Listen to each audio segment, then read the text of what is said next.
Welcome back to DLONE V8 Motorsports and Burns Brothers Performance. Today I'm working on Scott Fink's 632 for his 62 Impala. I did get it short blocked. It got all 8 rods and pistons in it, got the oil pump on it, the oil pan. Everything went together pretty well. Got the motor plate and water pump mocked up on it. We did order the GZ Motorsports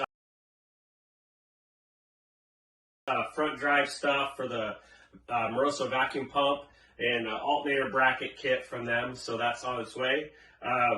Today I'm going to be putting the cylinder heads on this thing. Did get them back from Rob Louthan.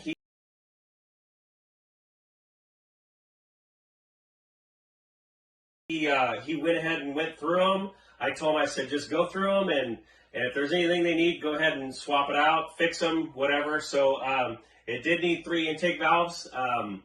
They actually were just getting a little thin, so he had went ahead and ordered 3 more of those, gave it a valve job, and cleaned everything up, inspected all the guides, and everything else was good. So got them all cleaned up, put back together, and they're ready to go on now. So I'm going to go ahead and button up the top end on this thing and then throw the valve train on it.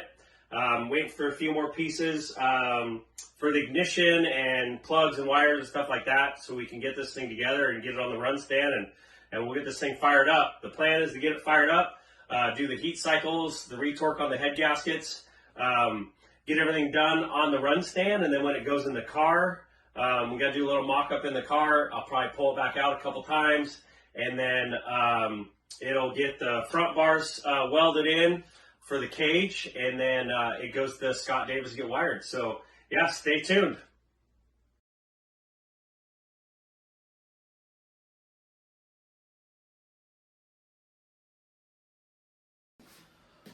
All right, here's the update. Got both heads on this thing, got them torqued up. I did install the inner bolts in the lifter valley. If you've never done these before, it does take a special socket, adapter, whatever you want to call it, that goes on your torque wrench. And there's actually a formula for this thing because it changes the torque multiplication of your torque wrench. I found it online.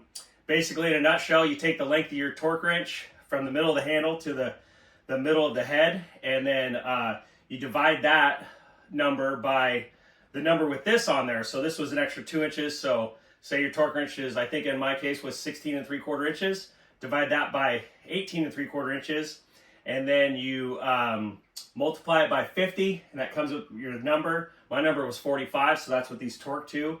It actually changes the ratio on your torque wrench and all that good stuff. So anyways, if you're doing those, highly suggest one of these. You can guess. Some guys do that way. I prefer to torque it. So yeah, I got the heads on it. Got the lifters in it. I was waiting on some pieces and parts. I actually put lash caps on these heads. These heads did not have lash caps on them before. So since I put lash caps on, it changed my geometry a little bit of the valve train. So I had to order shims to go underneath the pedestals. I just got those today, so we're going to put those on. And then I ran into a problem with the starter on this thing. Few of the guys that I know, they've been running the MSD starters and really happy with them. So I actually put one on my El Camino a couple years ago and super happy with the thing. I was going to put one on here, but with this notch in the oil pan, it did not fit. So I had to change to a Power Master starter. This is a mini Denso style, and after doing some online research, this was the starter that they recommended to go with this oil pan. So that's what I put on. That's what I'm going to put on there, and I just test fit it. It fits like a glove. So yeah, I'm going to get the valve train on this thing, and then it looks like I'll be ready to put the intake manifold on this thing and set up the distributor slip collar height, and then I got some oil coming for it. So I'll get some oil on this thing and get it primed up, and hopefully on the run stand within a week or two. I got some things going on, but I should be able to squeeze this thing in, get on the run stand, get this thing fired up. Got to put a heat cycle in it, and then retorque the heads. I think only once. I'll have to read the directions on that. So first time I've ever done an engine with copper head gaskets, so it's all new to me, and also I have a few people I can reach out to for guidance on that. But yeah, we'll get this thing fired up and running. We're going to get a video of that. in the next few weeks or so. So stay tuned. Like I said, I'm going to throw the valve train on this thing, and then I'll be back. All right, well, this is going to be a wrap for this project, for this video. I did get the rocker arm stands on, and got the rocker arms on and valves adjusted. Got the intake manifold on it, sealed up, and I actually didn't talk about it in the last little segment there, but I did get the kit from GZ Motorsports to mount the alternator and then the pulleys for the vacuum pump and alternator. It actually came, the alternator came with a mount. We were supposed to get it with a motor plate mount, but it ended up coming with a head mount. I think there was a miscommunication problem there when we ordered it.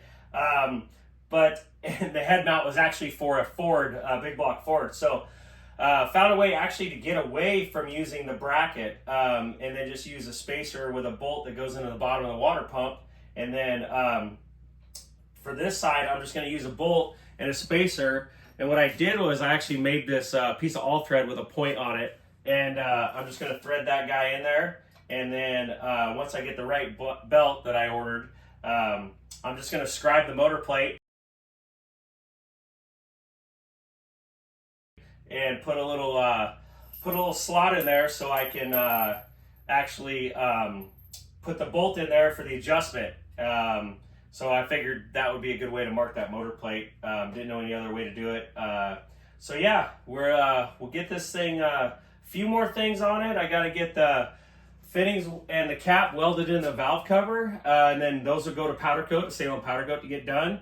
And the oil in this thing and primed, and this thing will be ready for the run stand. I did get the PowerMaster XS starter on there. It actually fit like a glove, just like they said it would. So hats off to PowerMaster for making one that actually fit.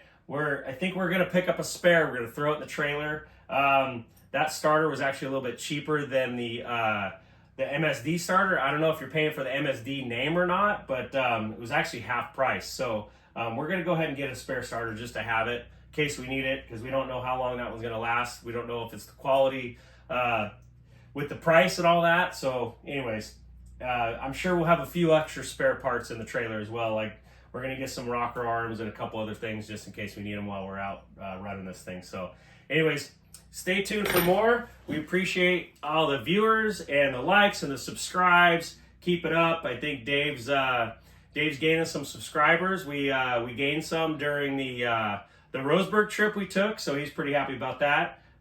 So yeah, we'll keep the content coming. Cheers.